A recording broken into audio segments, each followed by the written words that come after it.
Well, hello there. This is Jason from English Raven, and this is the first in a series of materials that I'm making available through my blog called Open English. And as you can see from the format here, it is very open.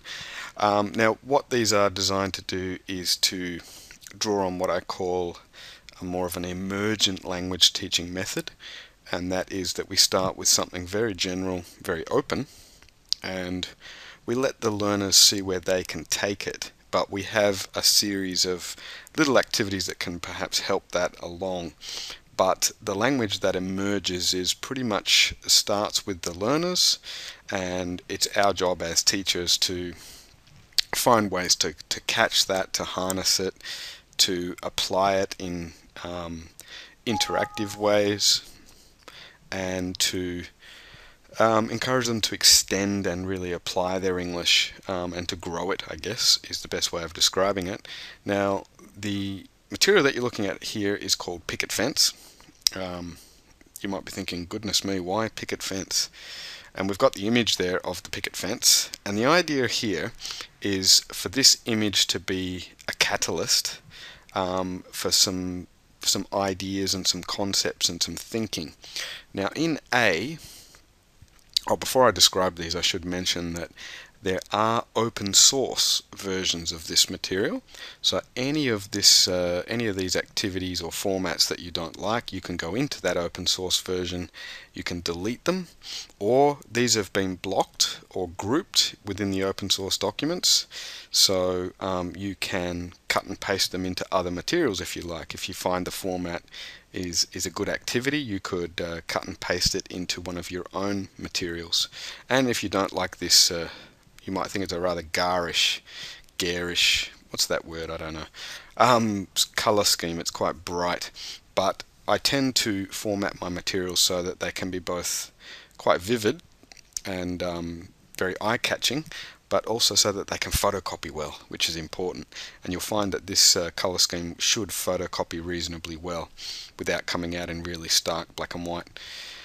So we've got our image of a picket fence here, and in Activity A, we start with these 4 boxes at the top, and the idea is that we'll ask the learners to look at this picture and to try and come up with 4 words in relation to that idea. Now, you might like to say picket and fence are not words you're allowed to use. We might even talk about what a picket fence is to start with, and then say, now think of some ideas related to that.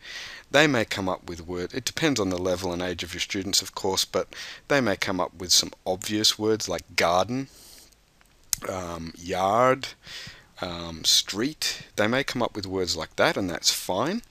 More advanced students may surprise you and come out with some a little bit less abstract ideas, and if they don't, more abstract ideas, and if they don't, you might like to actually provide that. So one way you might like to use this is to let them choose 2 words, and then you might give them another 2 words which are a little bit more advanced and a bit more abstract. For example, you might like to use words like division and privacy or privacy. For example, they're 2 words that could come up here, and they just encourage a different branch of thinking and discussion.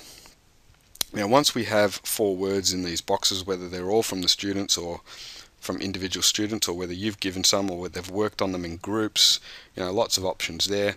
The idea is then we'll share those words with the class, and there's space here. This is what I call the classroom sharing space, or the language development space.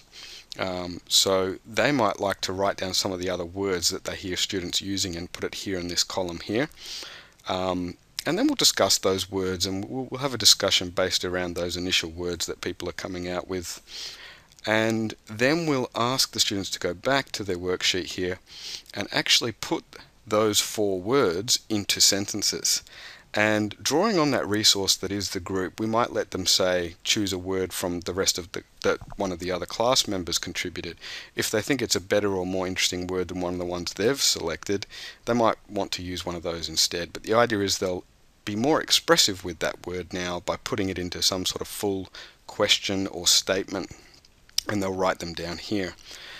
Now, what we'll do then is we will share the sentences. So we'll have students read out their sentences, and we'll have a bit of a discussion based around the sentences. Again, students can take some notes here if they want. We may on the whiteboard point out some grammatical issues or some vocabulary issues as the sentences are being written out. But then we're kind of ready for stage B, which is down here. If we've got some words and sentences here in relation to this image, then we can move on to stage B here. Now, what the idea here is it's a bit of an interactive dictation activity.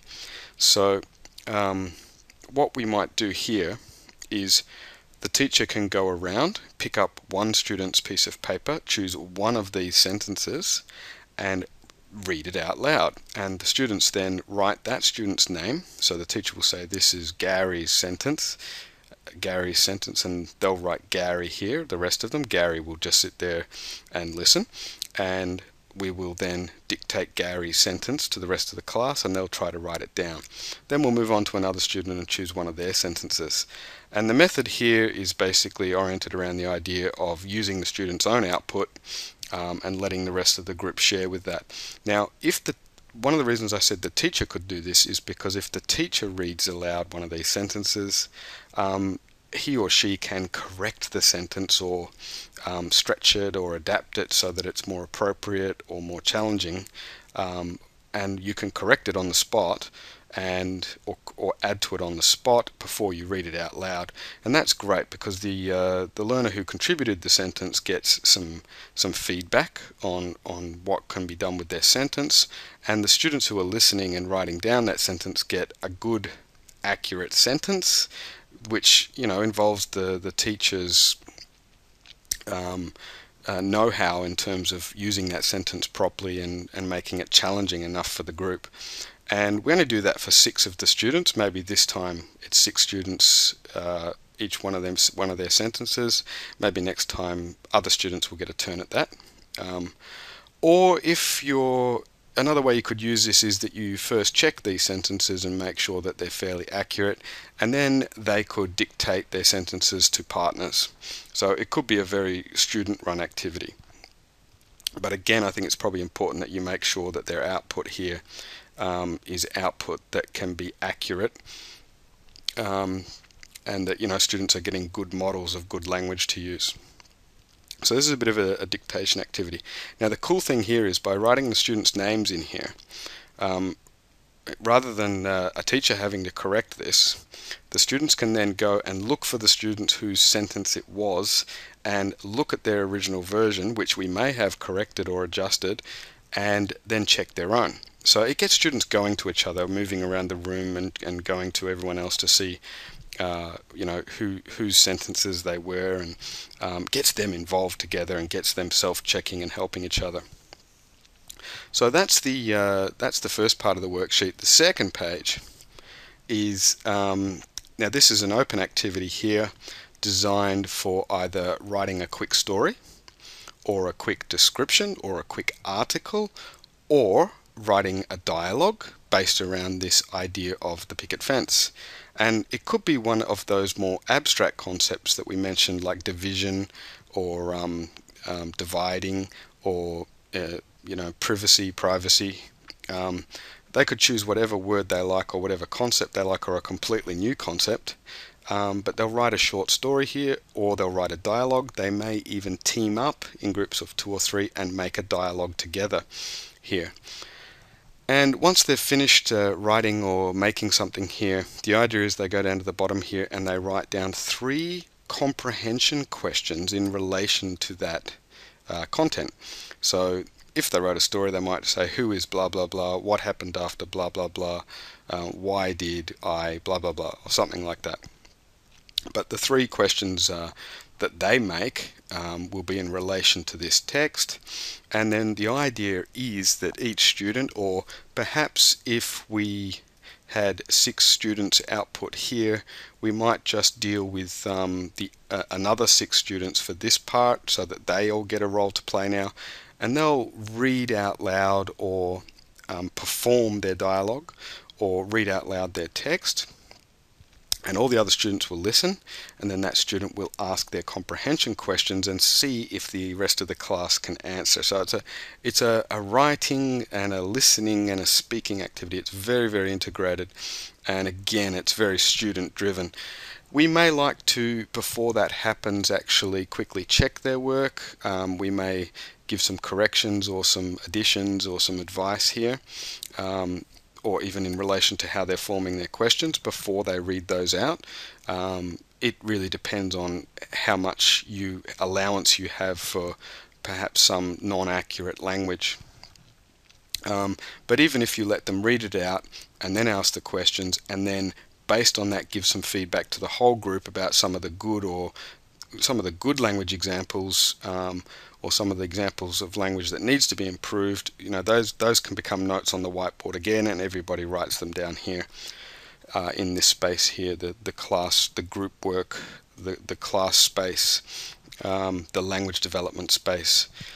So it's a pretty simple sort of format. It's fairly bottom up, but because it's a reasonably abstract concept in some ways, and it's quite open, we're dealing with the students' ideas first at word level. We're expanding that out into sentences and statements.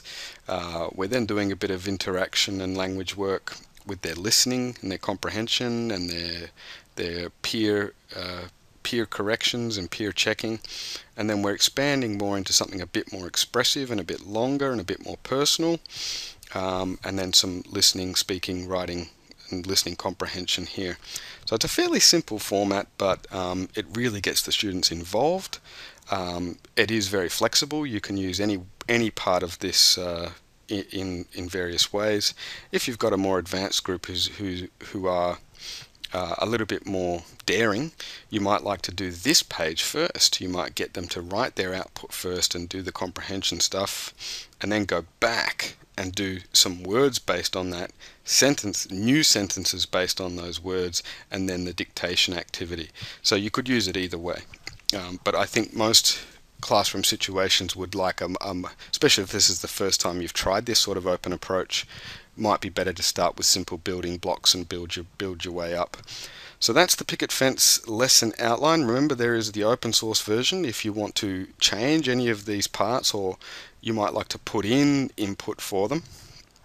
I recommend though that you actually try this open English approach and see what comes out of it.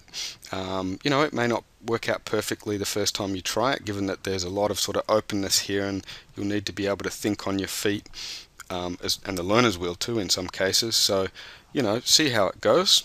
But that's the first lesson for Open English for Picket Fence, and feel free to download this in PDF or Microsoft Word compatible versions, and you can change them, adapt them however you like, but it would be nice if you could attribute the original resource back to myself and English Raven. So thanks for that, and good luck with the picket fence.